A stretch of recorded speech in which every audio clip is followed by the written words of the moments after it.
XFC, strawweight, Danielle Taylor, thank you for your time. I see that you're in the car. You're on your way somewhere. Where are you going? I'm on my way to my gym, Saxon's Muay Thai. I have a jiu-jitsu practice, and then later on tonight I have Muay Thai. Wow, so back-to-back practices then. Yes. Is that the normal schedule you usually have during training camp in the evenings? Sometimes I'll go in the morning and then I'll go back again in the evenings. It just kind of depends on the day or work. Okay, so speaking of work, the pandemic and everything, how has that affected, like scheduling everything out for yourself with training? Well, of course, in the beginning when COVID first happened, it was a little tough. The gym wasn't open, so I had to kind of do my own kind of workouts, meet up with my teammates and stuff. But now the gym is back up and running full force, so it's not too bad. I'm able to work everything out. How long has the gym been open for? When did you first step back in there? I stepped back in there in June, and it was fully open and working. With XFC, like how did that all get put together? How did that happen? Well, because I'm still signed with Invicta. Pretty much my manager contacted me and told me about a really good opportunity. And so he told me XFC, it's going to be a co-main event on November 11th, Veterans Day.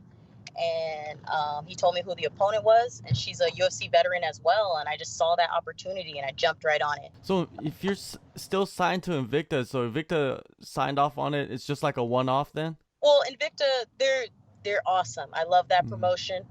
And I wasn't able to get on their next bout. So I asked them, would it be okay? And they gave me their blessing. And so, yeah, now I'm excited to fight for XFC. That's awesome. I love Invicta too. They allow their fighters to do, whatever they need to do to get paid and compete. Yes. They're not trying to hold you back. They want you to grow. Definitely. Now, the last time you fought was last year of May. That's a long layoff. How has your development been in training? To me, it's been going great. Yeah, that's been one of the longest little layoffs that I've had, but regardless, I have been training. And so sometimes when you get times like that and you get to actually just focus on like all the basics, focus on grappling.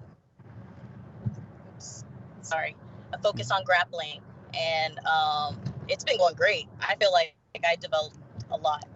So the ground skills have been the focus for you mostly? No, I've been mixing it up, but it's nice to be able to focus, like put the gi on, work a little bit, and instead of like, okay, here's another camp, here's this, here's that, here's that. I was able to grow pretty much. All right. Now with your upcoming opponent, Jessica Aguilar, of course, she's well known in the industry. What is your breakdown of her and the skill set she brings? Well, with the footage that I saw, Jessica Aguilar, she's a veteran. She's been around in the game for a while. Nothing but respect for Jessica. I just know that it looks like she's a wrestler. She has some striking, but nothing that I can't handle. And I'm excited for her. How long has this camp been for you? Has it been like one of the longest camps? Because you mentioned you've got back in June. I'm pretty sure you've been training hard since then. Well, no, I don't want to overtrain. So when it's camp time, it's a different level. When it's just, okay, when I just go to the gym, I don't have anything like any fight coming up looking forward to. It's like basic training. I'll probably hit the gym like twice in one day, or sometimes once, and then I'll go for a run to keep my cardio up.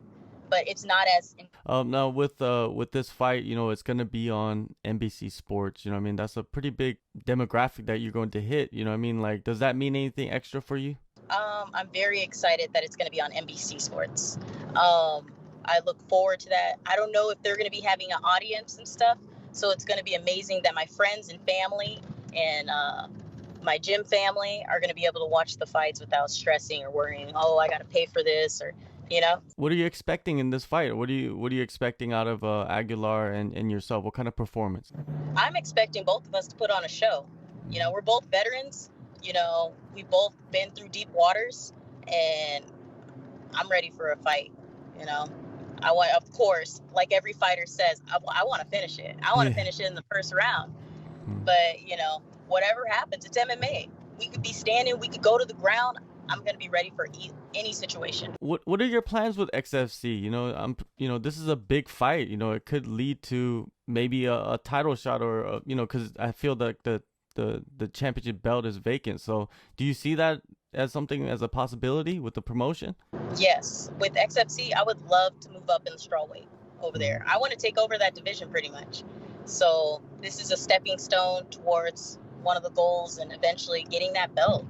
You know. All right. Well, November 11th. Yeah, definitely. November 11th, XFC 43 co-main event. Thank you so much, Danielle, for the time, and good luck and all the best, and be safe out there, because that's the main focus. Be safe. Yes. Thank you, sir. Thank you so much.